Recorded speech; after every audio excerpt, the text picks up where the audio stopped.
Back to your channel Tripitaka. तो हम लोग शुरू करने जा रहे हैं इंडस वैली सिविलाइजेशन का पार्ट 2, जिसमें हम साइट्स, उसके उत्खनन करता है यानी एक्सकेवेटर, वो कौन से नदी के किनारे बसा हुआ है, कहाँ पे है, अभी उसका प्रेजेंट लोकेशन कहाँ पे है, उसी के बारे में बात करेंगे। एक टॉपिक और इंडस वैली सिविलाइजेशन का छूटा था, economy, weights and measurement, funeral वगैरह, वो भी हम लोग शायद देख लेंगे। चलते हैं आगे करते हैं।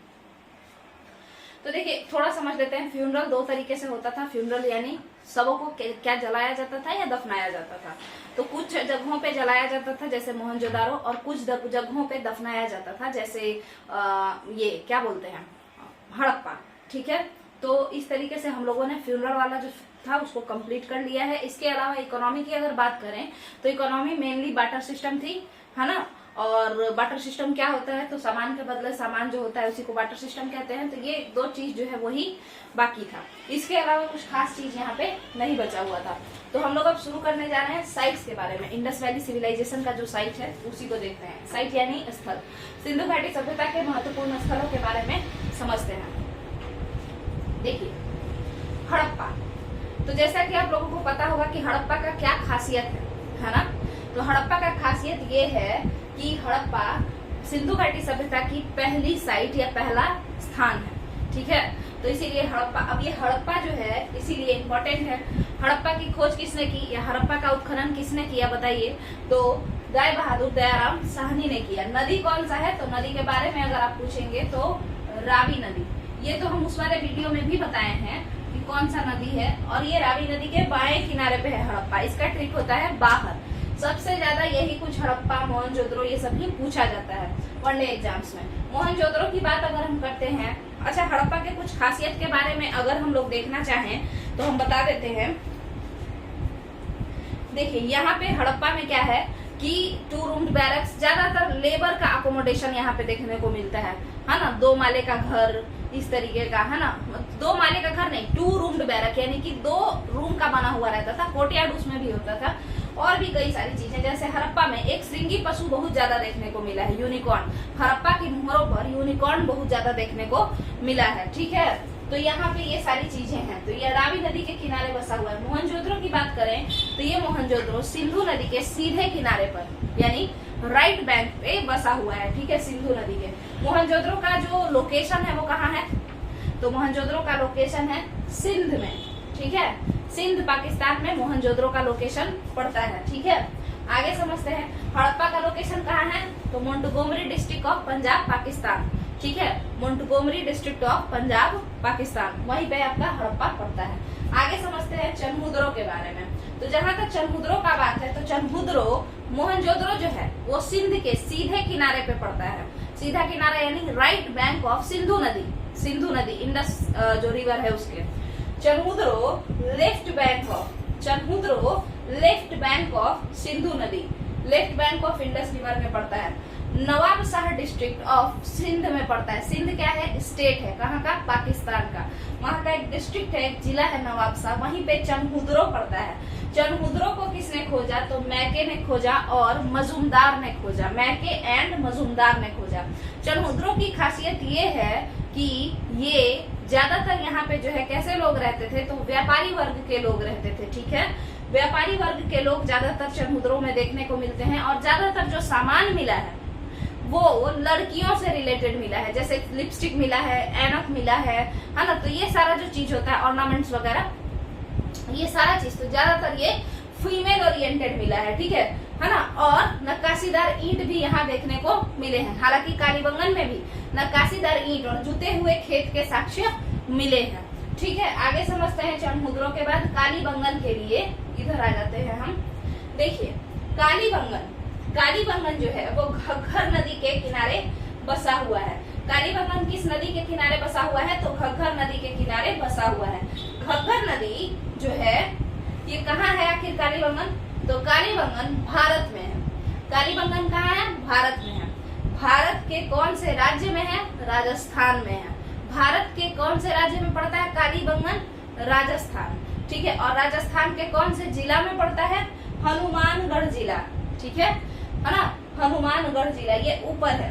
आगे समझते हैं कि इसको किसने किसने खोजा। तो देखिए मतलब किसने इसमें उत्खनन किया, इस साइट पे कौन कौन उत्खनन किया। तो सबसे पहले एक इंसान थे अमलानंद घोष। सबसे पहले इसका जो एक्सकेवेशन किए, जो उत्खनन किए, वो थे अमलानंद घोष। उसके बाद, उसके कुछ साल बाद, मतलब लगभग 10-15 साल बाद बीवी लाल और बीके थापर इसका मतलब उत्खनन किए। यहाँ देखिए लिखा हुआ है बीवी लाल, बीके थापर, अमलानंद घोष। तो सबसे पहले अमलानंद घोष ने ही कालीबंगन को खोजा था, उसके बाद बीवी लाल, बीके थापर ने बाकी चीजों को यहाँ पे दिखाया।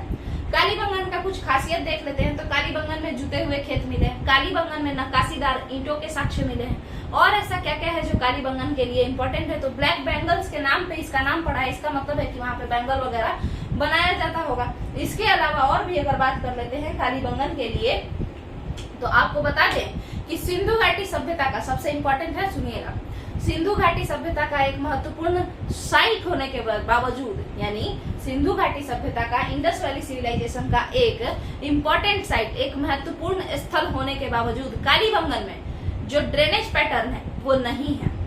मतलब नालीकरण जो अच्छे से हुआ था कि एक तुम्हारा गली का नाली होगा, एक घर से नाली के, घर के नाली को गली के नाली से जोड़ करके उसको बड़े नाले में जोड़ा जाएगा, यानी जो हाउस ड्रेनेज था उसको स्ट्रीट ड्रेनेज से जोड़ करके और फिर उसको जो है जो हॉर्स था या ड्रेनेज पैटर्न जो बड़ा वाला था उसमें जोड़ना। ठीक है, तो ये कालीबंगन में ऐसा कुछ देखने को नहीं मिलता है। ठीक है, अब आगे चलते हैं। कालीबंगन का ये सबसे ही इम्पोर्टेंट बात था कि उसमें ड्रेनेज पैटर्न है ही नहीं कालीबंगन में। ठीक है, यानी नालीकरण उसका सही से नहीं हुआ है। अगली बात समझते हैं। तो ये तो आपका हो गया बीवी लाल, बीके थापर और अमलानंद घोष। लोथल के बारे में बात करते हैं, तो सुनिएगा ध्यान से। लोथल और रंगपुर, ये दो, कौन कौन, लोथल और रंगपुर। यहाँ पे आपको रंगपुर दिख रहा होगा, यहाँ पे आपको लोथल दिख रहा होगा। तो लोथल और रंगपुर दोनों दो बातों से सेम है। कैसे? 2-3 बातों से। जैसे सुनिएगा, रंगपुर कहाँ है? गुजरात में है। लोथल कहाँ है? गुजरात में है। अब बात करते हैं कि आखिर लोथल को किसने खोजा? तो रंगनाथ राव ने खोजा। लोथल का उत्खनन करता कौन है? लोथल के एक्सकेवेटर कौन है? रंगनाथ राव है। उसी तरीके से रंगपुर के एक्सकेवेटर कौन है? तो रंगपुर के एक्सकेवेटर रंगनाथ राव हैं। इसके बाद बात करते हैं कि लोथल किस नदी के किनारे बसा हुआ है? तो भोगवा नदी के किनारे बसा हुआ है। लोथल किस नदी के किनारे बसा हुआ है? भोगवा नदी के किनारे बसा हुआ है, खंभात की खाड़ी में। लोथल जो है, भोगवा नदी जो है वो किसकी शाखा है, किसकी ट्रिब्यूटरी है? तो साबरमती नदी की ट्रिब्यूटरी है। भोगवा नदी किसकी ट्रिब्यूटरी है बाबू? साबरमती नदी की ट्रिब्यूटरी है। इसके बाद आगे समझते हैं। ये लोथल हो गया, है ना। अब इस लोथल की कुछ खासियत को देखते हैं। तो 2-4 बातें हैं जो यहाँ पे बहुत ज्यादा इम्पोर्टेंट है। तो देखिए, लोथल में सबसे पहला आर्टिफिशियल ब्रिक डॉकयार्ड मिला है, मतलब कृत्रिम ईंटों से बनाया हुआ गोदी पतन मिला है। डॉकयार्ड मतलब जहाँ पर जाकर के माल लगता है, शिप जाकर के, जहाज जहाँ जाकर के रुक जाता है और वहाँ पे वहीं पे आता है माल वगैरह लगता है, माल उतारा जाता है ना। ऐसा पतन, ऐसा पोर्ट अभी भी एक है। आपको बता दें, हुगली पोर्ट जो कलकत्ता का पोर्ट है वो भी तो नदी पतन है। भोगवा नदी जैसे यहाँ पे लोथल में था कि नदी में ही पोर्ट बना दिए हैं, उसी तरीके से अभी भी प्रेजेंट डे में भी हुगली पे ही पोर्ट बना दिया गया है। ठीक है, आगे समझते हैं। अच्छा, हुगली का जो पोर्ट है वो आर्टिफिशियल नहीं है, वो तो नेचुरल है। मगर लोथल का जो आर्टिफिशियल जो ब्रिक डॉक यार्ड था, जो पतन था, गोदी पतन जहाँ पे रुकता था, सामान लदाता था, उतरता था, है ना, तो वो लोथल में आर्टिफिशियल था, कृत्रिम था। आगे समझते हैं। लोथल के बारे में कुछ और खास बात समझ लेते हैं। देखिए, लोथल जो है यहाँ पे युग्म समाधियां देखने को मिली हैं। यानी लोथल में युग्म समाधियां मतलब क्या होता है? Double burial. डबल ब्यूरियल जैसे एक ही साथ 2 लोगों को दफना दिया गया हो, ऐसा देखने को मिला है। तो युग्म समाधियों की वजह से ऐसा माना जाता है कि हो सकता है कि लोथल में सती प्रथा होता हो, ऐसा माना जाता है। बात करते हैं कि और कौन सा जगह है जहाँ पे युग्म समाधियां देखने को मिली हैं लोथल के अलावा। तो आप लोग कमेंट में पिन करके बताइए। अच्छा, कमेंट करके बताइए। अगला समझते हैं कि लोथल के बाद आगे क्या है। लोथल जो है वो किसके लिए इम्पोर्टेंट है? तो लोथल में भी व्यापारी वर्ग का वर्चस्व है। ठीक है, लोथल में भी व्यापारी वर्ग का वर्चस्व है। खास बात ऐसा कि लोथल, आपको बताया है टाउन प्लानिंग कैसा था। आपको पिछले वीडियो में हम बताए हैं कि टाउन प्लानिंग कैसा था। ठीक है, मगर लोथल में कुछ चेंजेस था टाउन प्लानिंग में। लोथल के नगर नियोजन में चेंजेस ये था कि लोथल की सड़कें, लोथल के घरों की सड़कें जो थी, लोथल के घरों के दरवाजे जो थे वो सड़कों की ओर खुलते थे, पीछे की ओर नहीं खुलते थे। ऐसा क्यों होता था? क्योंकि ये लोग व्यापारी थे। अब व्यापारी अपना जो दुकान है सीधे बंद करके ढक के रखेगा, रास्ता वाले लोगों को नहीं देखने देगा, तो फिर उसका बिकेगा कैसे कोई सामान। तो लोथल में यही सब चीजें थी। लोथल में ऑर्नामेंट्स फैक्ट्री यानी मन का यानी ज्वेलरी का फैक्ट्री भी देखने को मिला है। मतलब एक साक्ष्य मिला है जिसमें कुछ कुछ सामान छूटा हुआ है। कार्नेलियन का ज्वेलरी छूटा हुआ है, आधा बना हुआ ज्वेलरी है, टूटा हुआ ज्वेलरी है, कुछ टूटा फूटा सामान, रॉ मटेरियल्स ऑफ ज्वेलरी फेंका हुआ है। तो इससे हम अंदाजा लगाते हैं कि लोथल में एक ऑर्नामेंट फैक्ट्री भी था, है ना। तो लोथल को किसने खोजा? रंगनाथ राव ने खोजा। ठीक है। अब रंगपुर को किसने खोजा? रंगनाथ राव ने खोजा। लोथल तो भोगवा नदी के किनारे है, रंगपुर किस नदी के किनारे है? मादर नदी के किनारे है, और ये भी कहाँ है? गुजरात में ही है। ठीक है, आगे समझते हैं। खोजा किसने? रंगनाथ राव ने। एक बहुत इंपॉर्टेंट बात, चावल के साक्ष्य, है ना, एविडेंस ऑफ राइस कहाँ पे मिला? लोथल और रंगपुर में मिला। पहली बार कहाँ पे मिला? लोथल में मिला। एविडेंस ऑफ राइस पहली बार कहाँ पे मिला? लोथल में मिला। उसके बाद फिर रंगपुर में देखने को मिला मादर नदी, जो मादर नदी के किनारे जो बसा हुआ है। आगे समझते हैं। बात करते हैं धौलावीरा के बारे में। तो थोड़ा बहुत बात धौलावीरा पे भी समझेंगे, वैसे आप लोग खुद से भी पढ़ेंगे इसको, ठीक है, बट हम बता देते हैं कुछ इंपॉर्टेंट बात जो कि क्वेश्चन ज्यादा आता है वो वाला। सबसे पहला बात देखिए, धौलावीरा जैसे हमने देखा टाउन प्लानिंग में कि टाउन प्लानिंग में एक सिटाडेल यानी उच्च भूमि, नगर दुर्ग और एक निचला शहर यानी लोअर टाउन, ये दो होता था। ठीक है, और दोनों का फोर्टिफिकेशन यानी दुर्गीकरण किया जाता था। कहीं कहीं पे देखिए दुर्गीकरण 3 तरीके से होता था। हम यहाँ समझा देते हैं। जैसे मान के चलिए ये आपका चबूतरा बनाए हम, कच्ची मिट्टी का मर्ड ब्रिक का चबूतरा बनाया जाता था। ठीक है, ऐसे ऐसे करके पूरा ब्रिक यहाँ पे, मतलब कच्ची ईंटों का यहाँ पे ऐसे ऐसे बना दिया, समझिए यहाँ पे। और इसके बाद यहीं से हम सेटलमेंट बसाए। ये जो ऊपर वाला मतलब जो हम सेटलमेंट बसाए हैं, बस्ती बसाए हैं, ये क्या है? नगर दुर्ग की बस्ती है, सिटाडेल है। ये जो है यहाँ पे क्या है? बड़े बड़े मतलब जो है जैसे ग्रेट बाथ, ग्रेट ग्रैनरी, ऐसा ऐसा चीज बनेगा। आपको बता दें, अन्नागार ग्रेट ग्रैनरी जो है, अन्नागार ऑफ मोहनजोदारो, ये पूरे सिंधु सभ्यता का सबसे बड़ा क्या है? सबसे बड़ा पुरातत्व यानी सबसे बड़ा बिल्डिंग है। ठीक है, पुरातत्व ना करके कह लीजिए सबसे बड़ा बिल्डिंग पूरे सिंधु सभ्यता का ग्रेट ग्रैनरी ऑफ मोहनजोदारो, है ना। जो अन्नागार है मोहनजोदारो का वही है। आगे समझते हैं, आप लोग कंफ्यूज मत होइएगा। स्नानागार ग्रेट बाथ अलग है और अन्नागार ग्रेट ग्रैनरी अलग है। अब ये ग्रेट ग्रैनरी जो है ये केवल एक ही जगह नहीं है। ग्रेट ग्रैनरी तो एक ही जगह है, बड़ा होने की वजह से उसका नाम पड़ा है ग्रेट ग्रैनरी, बृहद अन्नागार। ठीक है, बट क्या ग्रैनरी यानी अन्नागार कोठरी में जैसे होता है ना सामान रखना, उस तरीके से खाने का सामान, तो क्या वो एक ही जगह था? तो ऐसी बात नहीं है। मोहनजोदड़ो में भी ग्रैनरी देखने को मिला है, अन्नागार देखने को मिला है। लोथल में भी अन्नागार देखने को मिला है, और हड़प्पा में तो मिला ही है 2 rows of 6, ये क्या बोलते हैं, 6 ग्रेनरीज। देखिए लोथल हड़प्पा का जो ग्रेनरी है उसको थोड़ा समझ लेते हैं कि इस तरीके से है। सिटाडेल है ना, मान के चलिए ये सिटाडेल है, तो सिटाडेल के वेस्ट में, वेस्ट यानी इधर, देखिए इस तरीके से होता है, नॉर्थ साउथ ईस्ट वेस्ट। कैसे याद रहेगा? तो बांग्लादेश को ईस्ट पाकिस्तान कहते थे, और ईस्ट जो है वो किधर है? बांग्लादेश किधर है? इधर है, तो ईस्ट किधर होगा? इधर ही होगा। आगे समझते हैं। तो ये जो सिटाडेल अगर हुआ ना, तो सिटाडेल के वेस्ट में यानी इधर, ठीक है, वेस्ट में लोथल में हड़प्पा में क्या किया गया है कि 6 रोज का, कितने रोज का? 2 रो का, 2 पैरेलल रोज है, मतलब 2 समानांतर लाइन है। ठीक है, और उस समानांतर लाइन में क्या किया गया है? एक सेकेंड, उस समानांतर लाइन में क्या किया गया है देख लीजिए यहाँ पे, एक सेकेंड। सिटाडेल यानी नगर दुर्ग के वेस्ट में 2 समानांतर लाइन, एक यहाँ एक यहाँ पे 6 पीस कोठरी लगा दिया गया है। ठीक है, जैसे ये तो 4 हुआ, एक और कर दो, तो 6 पीस इधर भी, 6 पीस इधर भी। ठीक है,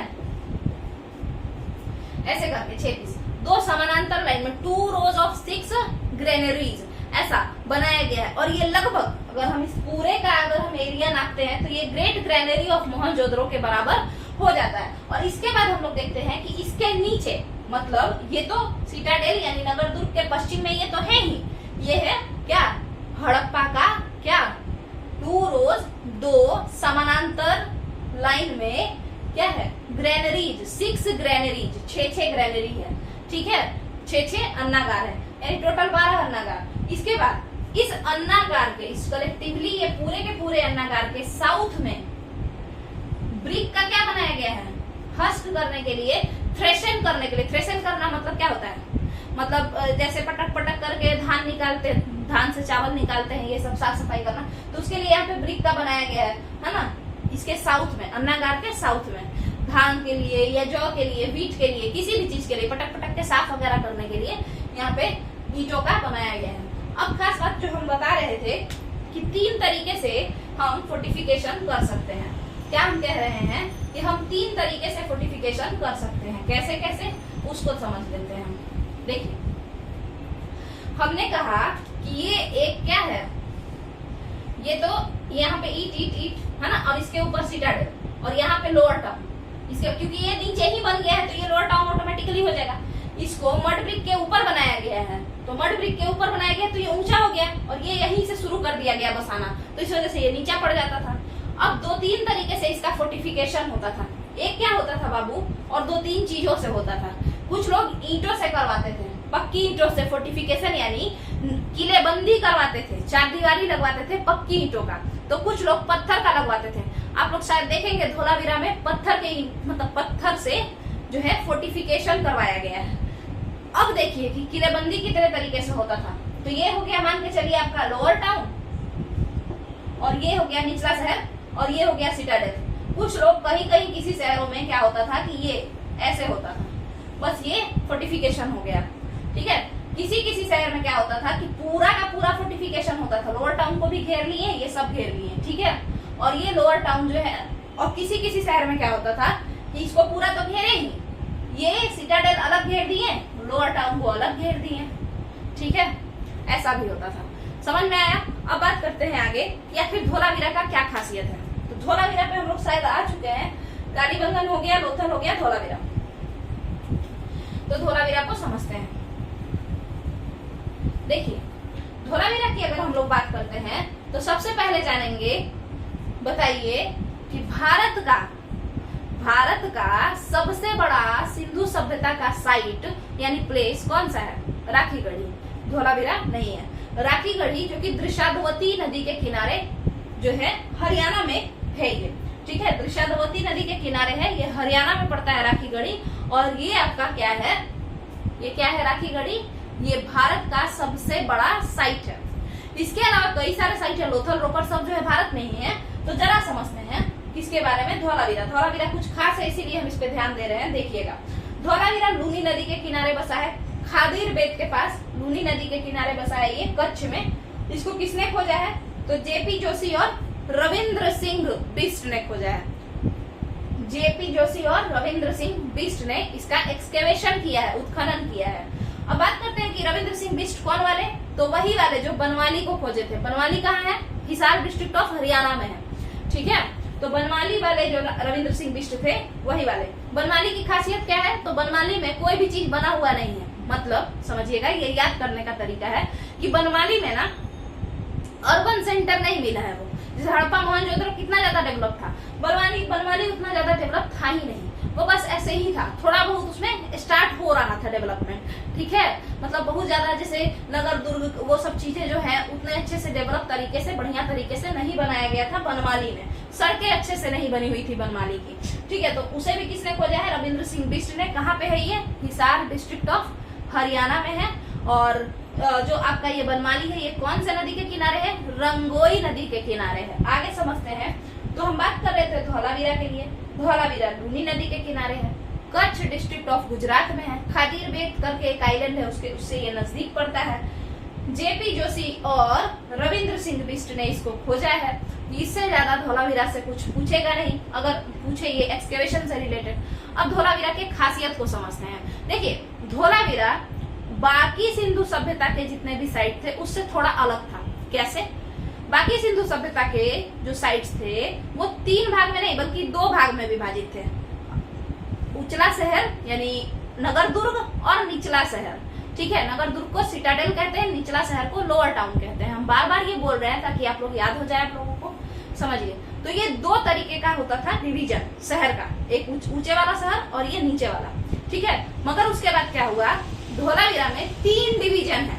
ठीक है, 1 डिवीजन 2 डिवीजन नहीं है, शहर का 3 डिवीजन है। स्ट्रेटिफाइड सोसाइटी है। स्ट्रेटिफाइड सोसाइटी मतलब लेयर दर लेयर जैसा। ठीक है, 3 बराबर भागों में बांटा गया है। बराबर नहीं कह सकते, आपको पता होगा कि सिटाडेल नगर दुर्ग ऊंचा तो होता था मगर शहर के बाकी हिस्से से छोटा एरिया होता था, निचला शहर से वो छोटा होता था। ठीक है, तो 3 भागों में इसका विभाजन हुआ। धोलावीरा के लोगों का खासियत क्या था कि ये लोग पत्थर से पूरा का पूरा अपना क्या करवाए थे, नगरीकरण मतलब दुर्गीकरण करवाए थे। दुर्गीकरण यानी फोर्टिफिकेशन करवाए थे, 4 दीवारी लगवाए थे पूरा धोलावीरा टाउन में। ठीक है, आगे समझते हैं। ये धोलावीरा और ये पत्थर से था और एक गेट भी बनाया हुआ था। उसी पत्थर को पूरा नगरीकरण करके और एक गेटवे बनाया हुआ था, पत्थर का खोला गया था जिससे कि कोई इंसान अंदर आ सकता है। हो सकता है ये प्रोटेक्शन के लिए रहता होगा कि जितने भी लोग अंदर हैं सब प्रोटेक्टेड रहे। आगे समझते हैं। इसके बाद अगर हम बात करते हैं धोलावीरा के बारे में, धोलावीरा में एक और खास बात जो कि बहुत इंपॉर्टेंट है वो ये है कि इन लोगों को वाटर कंजर्वेशन यानी जल का संचय करने आता था। ठीक है, ऐसा हम कैसे कह सकते हैं, क्योंकि इन लोगों ने, धोलावीरा के लोगों ने जायंट रिजर्वॉयर को जलाशय कहते हैं, वृहत जलाशय बना करके रखा हुआ है। ठीक है, तो हो सकता है कि यहाँ पे इरिगेशन होता होगा, एग्रीकल्चर होता होगा और इरिगेशन के लिए वो जॉइंट रिजर्वॉयर बना करके रखा जाता होगा। ठीक है, तो धोलावीरा कंप्लीट होता है। इसमें फिर धोलावीरा के बारे में और कुछ एक्स्ट्रा बात आप लोग लूसेंट वगैरह से पढ़ लीजिएगा। इसमें कुछ और एक्स्ट्रा ऐसा खास नहीं है, ऐसे ही नॉर्मल ये सामान मिला वो सामान मिला, यही है। आगे समझते हैं। आलमगीरपुर और रोपड़। देखिए, रोपड़ और आलमगीरपुर हम एक साथ क्यों नहीं है, क्योंकि जो इसको खोजे हैं, जैसे हमने बताया कि रविंद्र सिंह बिष्ट ने क्या क्या खोजा, धोलावीरा खोजा और क्या खोजा, रविंद्र सिंह बिष्ट ने बनमाली को खोजा। रविंद्र सिंह बिष्ट ने क्या क्या खोजा, धोलावीरा खोजा और बनमाली को भी खोजा। उसी तरीके से हमने देखा कि लोथल और रंगपुर को खोजने वाले इंसान एक ही थे, रंगनाथ राव। इसी तरीके से यज्ञदत्त शर्मा या वाईडी शर्मा नाम के एक इंसान है जिन्होंने 2 जगहों को खोजा या 2 जगहों का उत्खनन किया। ठीक है, उत्खनन करना यानी एक्सकेवेशन करना। आलमगीरपुर रोपड़, यज्ञदत्त शर्मा ने इसे खोजा। आलमगीरपुर कहाँ है, तो हमने बताया है जब हम एक्सटेंशन बता रहे थे, एक्सटेंशन यानी सिंधु सभ्यता का चौहद्दी क्या है ये जब हम बता रहे थे पिछले वीडियो में, हम डाल देंगे इसको, तो मतलब उसको हम डाल देंगे इस वीडियो में, आप लोग देख लीजिएगा।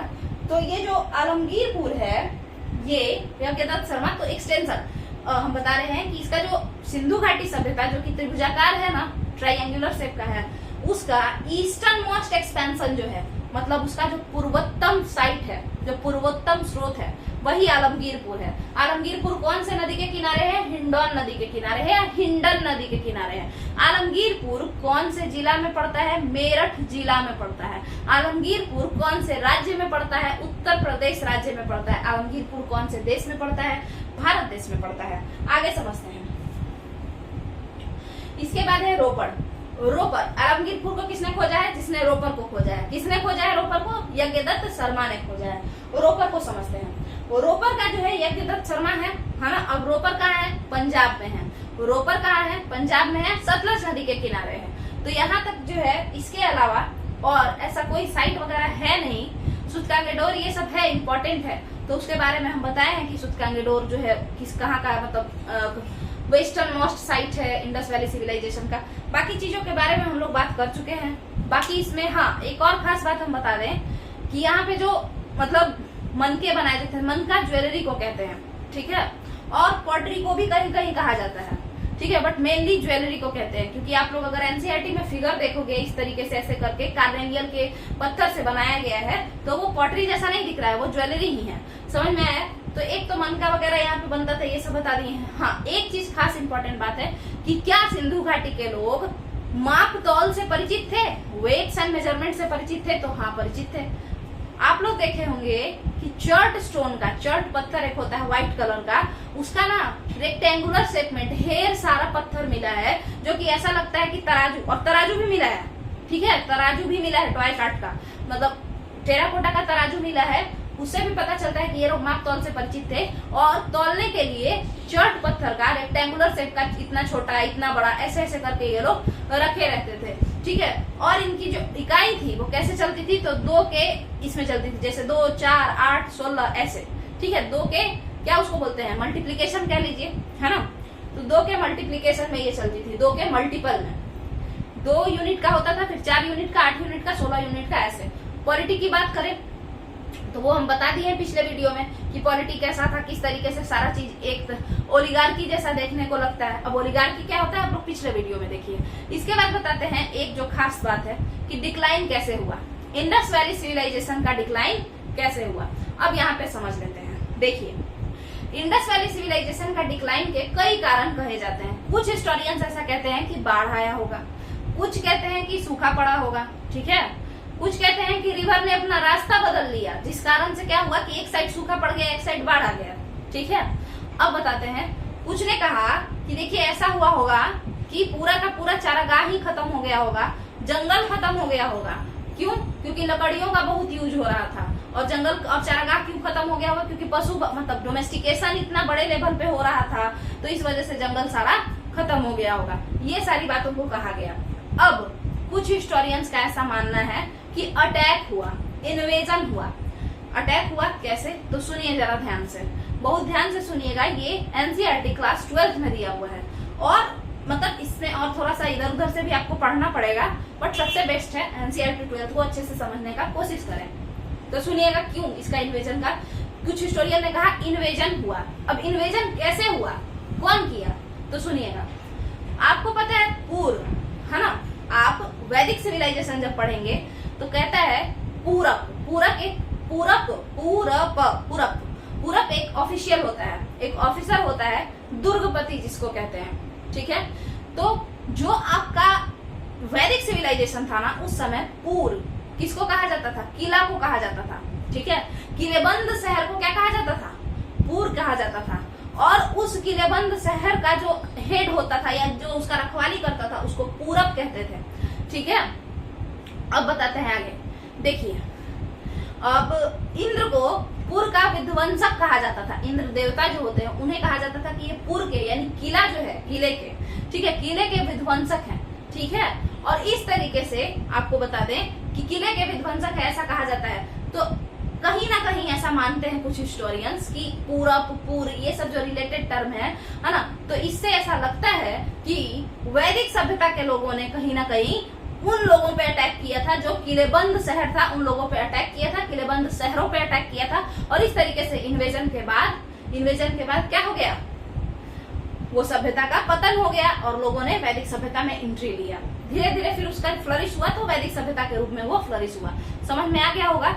अब डिक्लाइनेशन का मतलब डिक्लाइन का कारण क्या क्या है? तो 3-4 कारण है। बाढ़ आया, सूखा पड़ा, किसी ने कहा इन्वेजन हुआ, किसी ने कहा पूरा का पूरा जो है जंगल खत्म हो गया, ठीक है। इन्वेजन कैसे हुआ? तो बता दिए कि वैदिक सभ्यता से कनेक्ट करने का कोशिश किया गया कि वैदिक सभ्यता में इंद्र को पूर्व का विध्वंसक कहा गया है। और इस तरीके से हम लोग सोचते हैं, ऐसा मानते हैं हिस्टोरियंस कि हो सकता है उसी किले का बात किया जा रहा हो, क्योंकि जितना भी शहर था आपका इंडस वैली सिविलाइजेशन में, वो सब क्या था? किलेबंद था, ठीक है। अब यहाँ पे हम लोग डिक्लाइनेशन को भी समझ लिए, बाकी चीजों को भी देख लिए। तो 2 पार्ट में जो है इंडस वैली सिविलाइजेशन खत्म हो गया। और अब आप लोग को क्या करना है कि इसका रिवीजन करना है। ये वीडियो बीपीएससी 69th के लिए भी बहुत ज्यादा इंपॉर्टेंट होगा, और वनडे एग्जाम्स के लिए तो बहुत ज्यादा ही इंपॉर्टेंट है। चलिए, तो अब थैंक यू।